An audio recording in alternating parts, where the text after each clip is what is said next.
بند امیر کامو نهنګان د کومې لوبډلې خوا پیاوړې ده؟ په دې ویډیو کې روښانه کوو.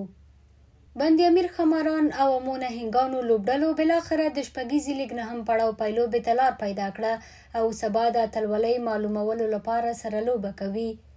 دواړه هغه لوبډلې دي چې د شپږیزې په پیل او پای کې د نورو لوبډلو په پرتله برلاسې وې.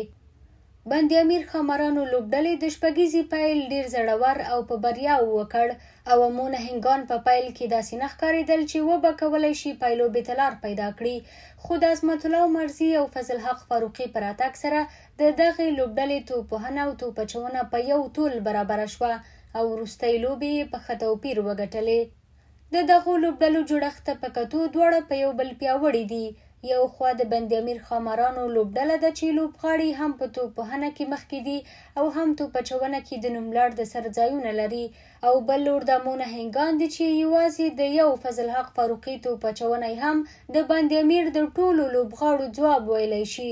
او دا راز په توپوهنه کې د محمد اسحاق عبدالمالک او زبید اکبري په څیر زړور او بریدګر توپوهونکي هم لري چې د شپږیزې په سږنیو سیالیو کې د غوره توپوهونکو ځایونه خپل کړي.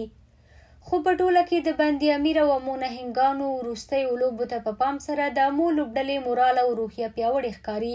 ځکه یادې لوبډلې وروستۍ لوبې په جادویي ډول وګټلې او هم په توپوهنه او توپ اچونه کې داسې لوبغاړي لري چې د بند امیر له مخکښو لوبغاړو سره چې دا مهال د جدول لومړني مقامونه لري ډغره وهلی شي.